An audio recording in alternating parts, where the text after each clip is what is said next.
KGMU case के तार छांगुर से जुड़ रहे हैं। एक काजी की गिरफ्तारी कई राज खुलने वाली, ऐसे राज जो किसी गहरी साजिश का पर्दाफाश कर देंगे। और इसी को लेकर जांच पड़ताल भी हो रही है। आज हम आपको डॉक्टर रमीज के पिता की इनसाइड स्टोरी क्या है वो भी बताने जा रहे हैं। आपको बताएंगे कि कैसे डॉक्टर रमीज की फितरत वही रही है जो उसके पिता सलीमुद्दीन की थी। जांच में और भी कई बड़े सनसनीखेज खुलासे हुए हैं। हर फैक्ट्स आपके सामने हम रखने वाले हैं।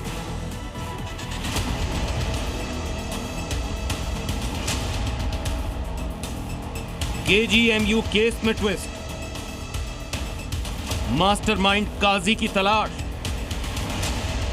धर्मांतरण का मास्टरमाइंड काजी, डॉक्टर रमीज केस में छांगुर कनेक्शन।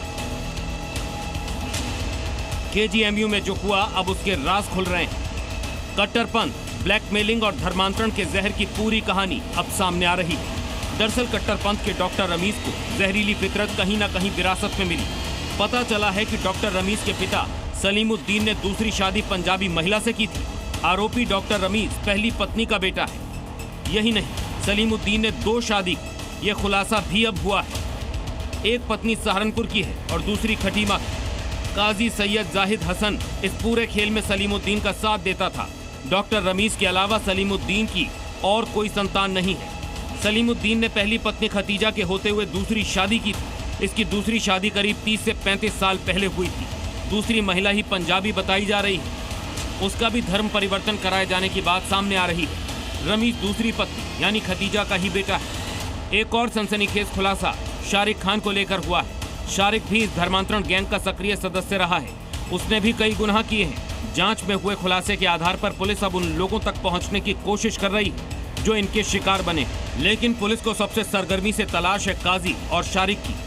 सैयद काजी पीलीभीत का रहने वाला है। माना जा रहा है कि काजी के पकड़े जाने के बाद गिरोह का खुलासा होगा कि काजी ने और कितनी महिलाओं का धर्मांतरण कराया है। इसके बारे में भी जानकारी निकाली जाएगी।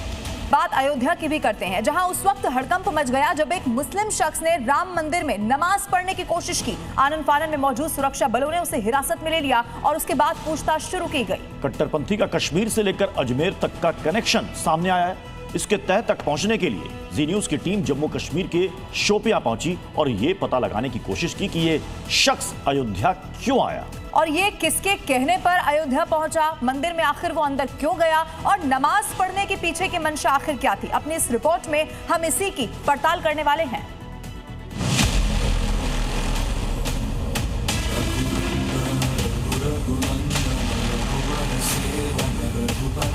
प्रभु की कृपा और बजरंग बली जहां की रक्षा स्वयं कर रहे हो, वहां तो भूत पिशाच से निकट नहीं आए हुए।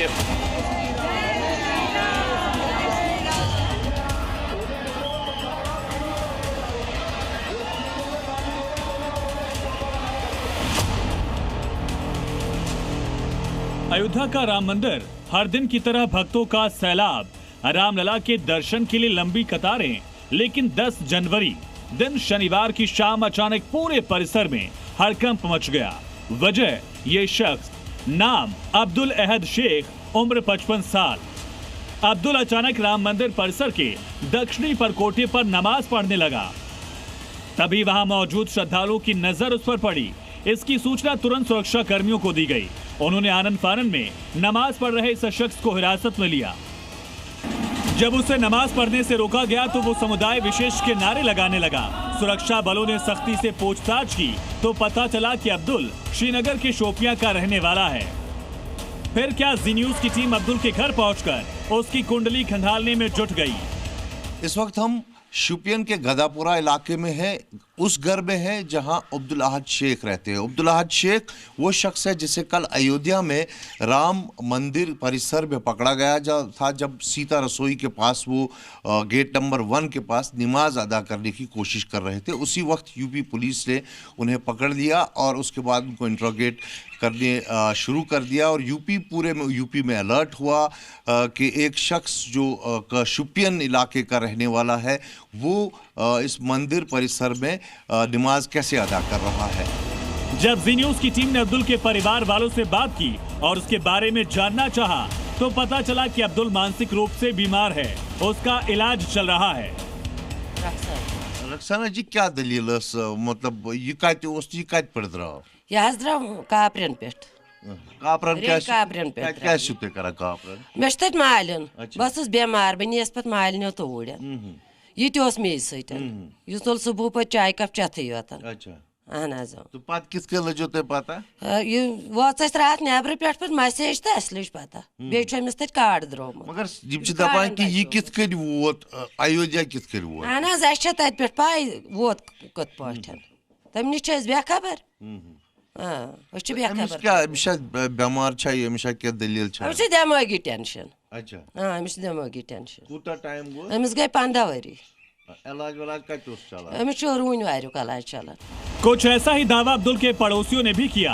उन्होंने जी न्यूज से बात करते हुए बताया कि वो आधी रात में घर से बाहर निकलकर मस्जिदों के दरवाजे खोल देते थे और लाउडस्पीकर चालू करके उपदेश देना शुरू कर देते थे। और उसको मैं भी इस वक्त लगभग 50 साल का हूँ, लगभग 40 साल तो फिक्र में आता है। इसको कम से कम 15 साल हो गया ऐसे हालत। क्या हालत है? हालत उसको दिमागी है। अच्छा हाँ वो दिमागी है। वो रात को जाता है दरगाह पर 12 बजे 1 बजे अजान स्पीकर छोड़ता है, ऐसे ही गंदे गंदे हरकत भी करता है। अब्दुल को अयोध्या में हिरासत में लिए जाने के तुरंत बाद जब यूपी पुलिस ने कश्मीर पुलिस से संपर्क किया तो एक टीम अब्दुल के घर पहुंचकर परिजनों और पड़ोसियों से बात करती है।